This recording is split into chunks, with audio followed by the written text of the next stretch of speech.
Students, आज हम पुनः अपनी क्लास में आते हैं। पढ़ेंगे कक्षा 11 में रसायन विज्ञान की इकाई 1, जिसका नाम है रसायन विज्ञान की कुछ मूलभूत अवधारणाएं। इसमें हमने पिछली वीडियो में जाना है द्रव्य का भौतिक वर्गीकरण हमने जान लिया था। आज हम जानेंगे द्रव्य का रासायनिक वर्गीकरण जानेंगे। रासायनिक वर्गीकरण जानेंगे। केमिकल क्लासिफिकेशन ऑफ मैटर्स के बारे में जानेंगे। मैटर के बारे में इसमें हमने पढ़ा था कि जो पूरा ब्रह्मांड है हमारा, वो पूरा ब्रह्मांड जो है वो बना है दो चीजों से। एक तो ऊर्जा है, एनर्जी, और दूसरा है द्रव्य या पदार्थ। इस द्रव्य या पदार्थ को पुनः दो कैटेगरी में डिवाइड कर दिया गया। एक होता है शुद्ध पदार्थ, शुद्ध द्रव्य या शुद्ध पदार्थ। दूसरा होता है मिश्रण। इस मिश्रण को दो कैटेगरी में डिवाइड किया गया है, समांगी मिश्रण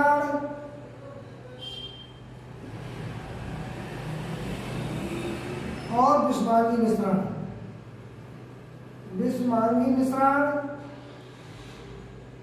विषमांगी मिश्रण इसमें डिवाइड किया गया है शुद्ध पदार्थ को तीन कैटेगरी में, शुद्ध पदार्थ को दो कैटेगरी में डिवाइड किया गया है। एक तो है तत्व और दूसरा है यौगिक।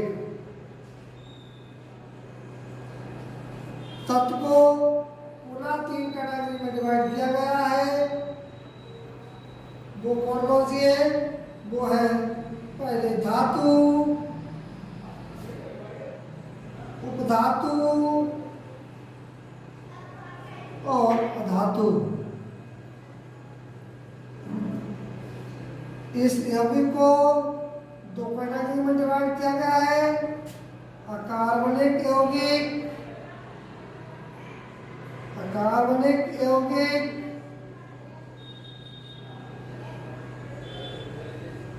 और कार्बनिक यौगिक।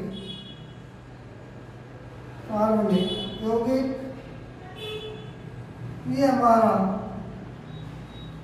रासायनिक वर्गीकरण है। तो हम 1 by 1 इसको देखते हैं। ठीक, सबसे पहले शुद्ध पदार्थ की बात करते हैं, जो तत्व होते हैं। जैसे हम बाजार में कोई चीज परचेज करने जाते हैं, हमने दाल को परचेज किया, चावल को परचेज किया, चीनी को परचेज करते हैं। तो हम दाल या चावल को जब देखते हैं कि उसमें सभी कण, साइज, वजन, रंग में समान होते हैं, तो हम कहते हैं शुद्ध है। तो इसी प्रकार से रसायन विज्ञान में जिन चीजों का, जिन कणों का रंग, आकार, द्रव्यमान सब एक समान होता है, उनको तत्व कहते हैं। उन्हीं तत्वों को एक निश्चित अनुपात में मिला दिया जाए तो वो यौगिक बन जाते हैं। तो वो निश्चित अनुपात में मिले होते हैं।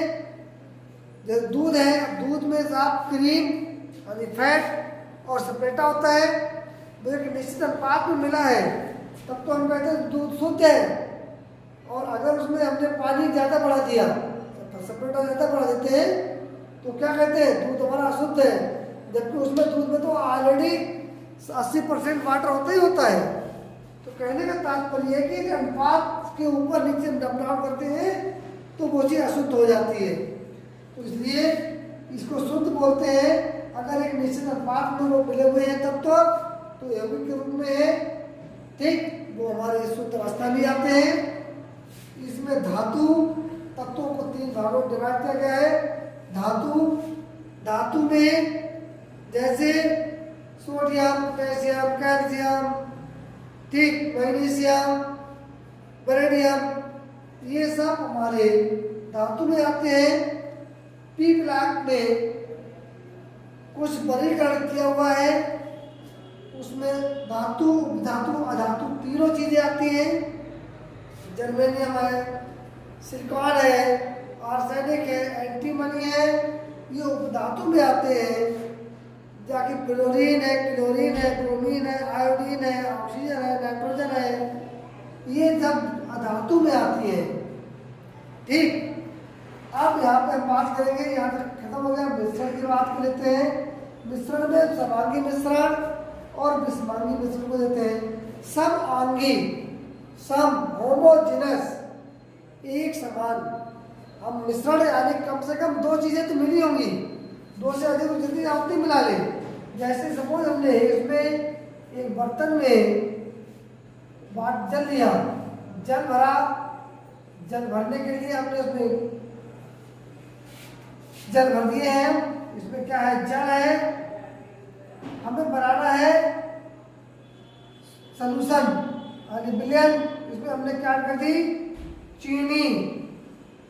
अब जब चीनी ऐड करेंगे तो इसमें जल प्लस चीनी दोनों हो जाएंगे, तो ये बन जाएगा विलयन। तो विलयन बनने के लिए कम से कम दो चीजें, और इसके बाद हमें और क्या डालना है, हमने इसमें डाला नमक, ठीक, टेस्ट के लिए। हमने इसमें डाला नींबू का रस अपने टेस्ट के लिए। तो कहने का तात्पर्य है कि कम से कम तो दो चीजें होंगी, और अधिक से अधिक का पता नहीं भैया, अधिक से अधिक कितनी भी चीजें हो सकती है। इसके बाद वो फ्लेवर डालते हैं इसमें। ग्लूकोज में आपने देखा होगा आता है अलग अलग फ्लेवर, ऑरेंज फ्लेवर, ये आपको मैंगो फ्लेवर, ऐसा फ्लेवर भी आता है। वो चीज़ है यहाँ पर। तो समांगी का मतलब ये है कि यहाँ पर हमने जल और चीनी दोनों चीज़ों को मिलाया, दोनों घुल गए। अब ऐसा नहीं है कि हमने जल और चीनी को मिलाने के बाद यहाँ पर से उठाया पानी तो वो साफ हमारा मीठा है, यहाँ से उठाया तो फीका है, ऐसा नहीं होगा। समान रूप से मिल जाए, दोनों मिलकर के एक रूप हो जाए, वो हमारा समांगी मिश्रण कहलाता है। यहीं पर हमने विषमांगी मिश्रण को देखा।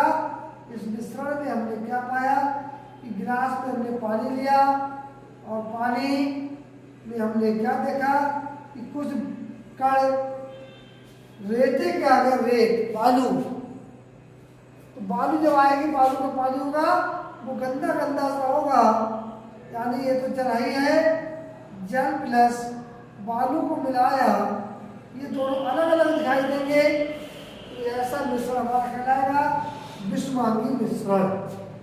ठीक, तो हमने यहाँ पर तत्वों को और मिश्रण के बारे में पढ़ लिया। अब यौगिक के बारे में जानेंगे।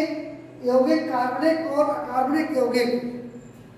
हम चीनी, ग्लूकोज, आपका चावल, हम सब्जियां यूज करते हैं, प्रोटीन यूज करते हैं, विटामिन यूज करते हैं, ये सब हमारे इन कार्बनिक यौगिकों में आ जाते हैं। नमक है, कार्बनिक यौगिक है। तो हम अपने जीवन में ऐसी चीजों का यूज करते हैं जिनमें कार्बन पाया जाता है, वो कार्बनिक यौगिक में आती है। जिनमें कार्बन नहीं पाया जाता है वो कार्बनिक यौगिक में आती है। जैसे आपका NaCl है, इसमें कार्बन नहीं है, ठीक। कैल्शियम क्लोराइड है, यहाँ पर आपका कार्बन है, ठीक। यही पर एक सवाल आता है कि CO2 कार्बन डाइऑक्साइड, कार्बनिक या कार्बनिक, इसको कार्बनिक में हम लोग काउंट करते हैं। तो बहुत सी चीजें ऐसी हैं। चीनी, आपका चीनी यूज करते हैं हम लोग। चीनी का फॉर्मूला C12H22O11 कार्बन है। ग्लूकोज C6H 12O6 कार्बन है, ठीक। सुक्रोज, फ्रक्टोज, जितने भी शर्कराएं हैं, मीठी चीजें, आलू, इसमें हम कार्बनिक ग्रुप को यूज कर रहे हैं। दूध में कार्बनिक और अकार्बनिक दोनों प्रकार की चीजें पाई जाती हैं।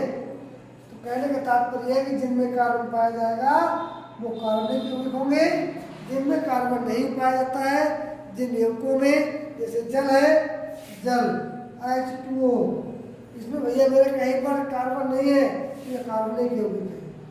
हमारा NaCl, नमक, इसमें कार्बन नहीं है, ये Cl क्लोराइड है, हमारा जो है कार्बनिक यौगिक है। तो हमने इस पैराग्राफ को जाना, मैं समझता हूँ, आई होप यू, आशा करता हूँ कि आपको समझ में आया होगा। फिर भी अगर कहीं पर कोई चीज़ समझ में ना आए तो आप कमेंट बॉक्स में डाल दीजिएगा, तो उसको हम पुनः एक्सप्लेन कर देंगे।